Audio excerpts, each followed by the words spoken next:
नमस्कार। देश और दुनिया की तमाम फटाफट खबरों में आपका स्वागत है। खबरों के लिए आपसे निवेदन की यदि आपने हमारे चैनल को सब्सक्राइब नहीं किया तो कृपया करके देश और दुनिया की तमाम फटाफट खबरों के लिए आपके अपने चैनल को सब्सक्राइब कर लें। आप सब्सक्राइब करते हैं तो हमें हिम्मत होती है सही और सच्ची खबरें आप तक पहुंचाने की। वरना मीडिया में किस तरह की खबरें आपसे छुपाई जा रही है यह आप अब भली भांति जानते हैं। उसी का नतीजा रहा कि राहुल गांधी यूट्यूब पर या सोशल मीडिया पर छाए हुए हैं। उनके वीडियो करोड़ों में देखे जा रहे हैं। इसलिए क्या है आज की बड़ी खबरें। लोकसभा में विपक्ष के नेता राहुल गांधी आज बिहार के मुंगेर में पहुंचे, जहां उनको भारी जन समर्थन मिला और वो अपनी यात्रा में शामिल हैं।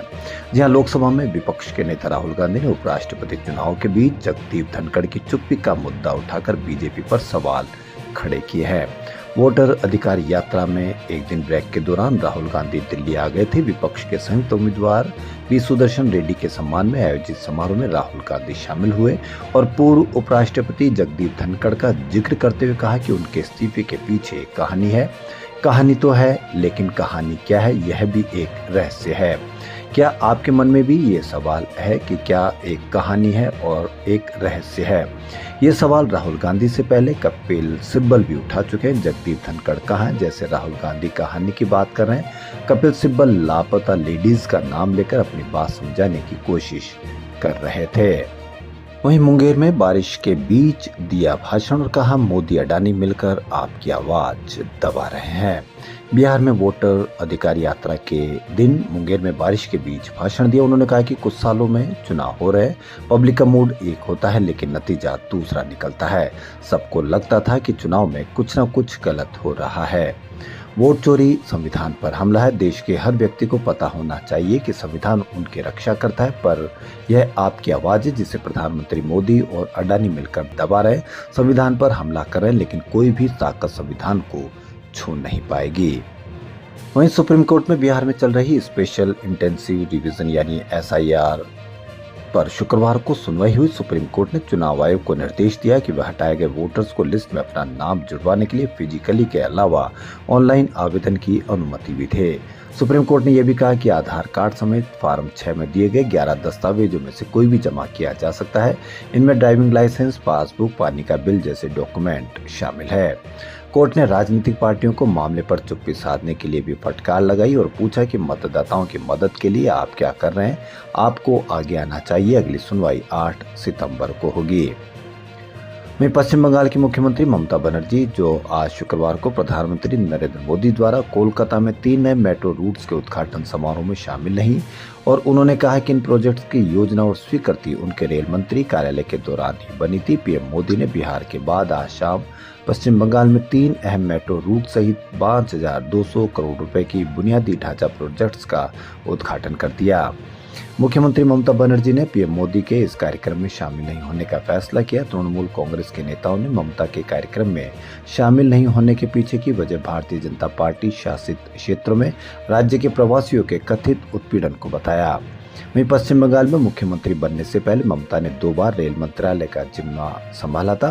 वह पहली बार 1999 से 2001 तक अटल बिहारी वाजपेयी के नेतृत्व वाली एनडीए सरकार में और फिर 2009 से 2011 तक कांग्रेस के नेतृत्व वाली UPA 2 सरकार के दौरान ममता ने पीएम मोदी के उद्घाटन से पहले सोशल मीडिया पोस्ट पर कहा कि अपने दूसरे कार्यकाल में उन्होंने कोलकाता में मेट्रो विस्तार से जुड़े प्रोजेक्ट की सीरीज की मंजूरी दी थी।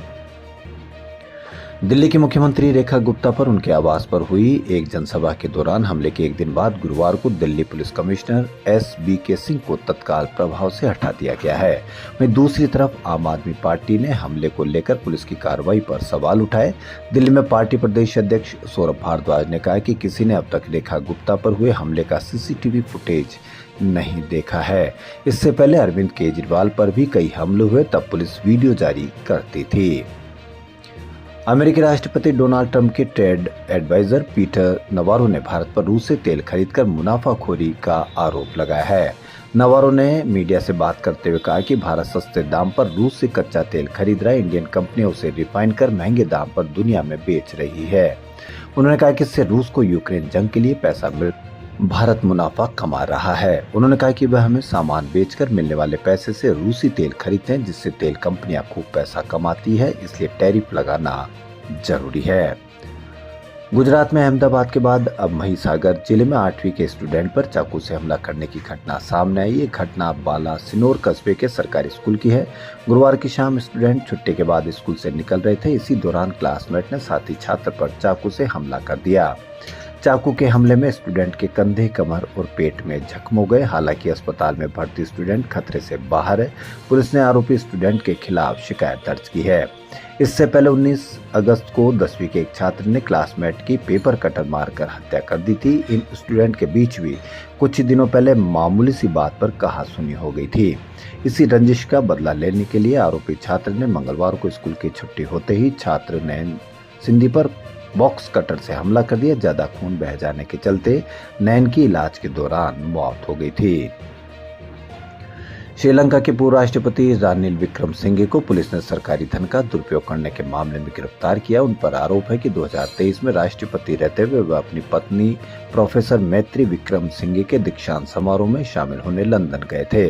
पुलिस का कहना है कि लंदन में उनकी कोई आधिकारिक यात्रा नहीं थी, फिर भी इसे सरकारी खर्चे पर किया गया। इस यात्रा में 10 लोगों का ग्रुप शामिल था और करीब 1.69 करोड़ रुपए खर्च हुए थे। उस समय विक्रमसिंघे क्यूबा और अमेरिकी की अधिकारी यात्रा पर थे, जिसके बाद वे निजी यात्रा के लिए ब्रिटेन चले गए। इसके अलावा उन पर अपने पर्सनल बॉडीगार्ड को भी सरकारी खजाने से सैलरी देने का आरोप है।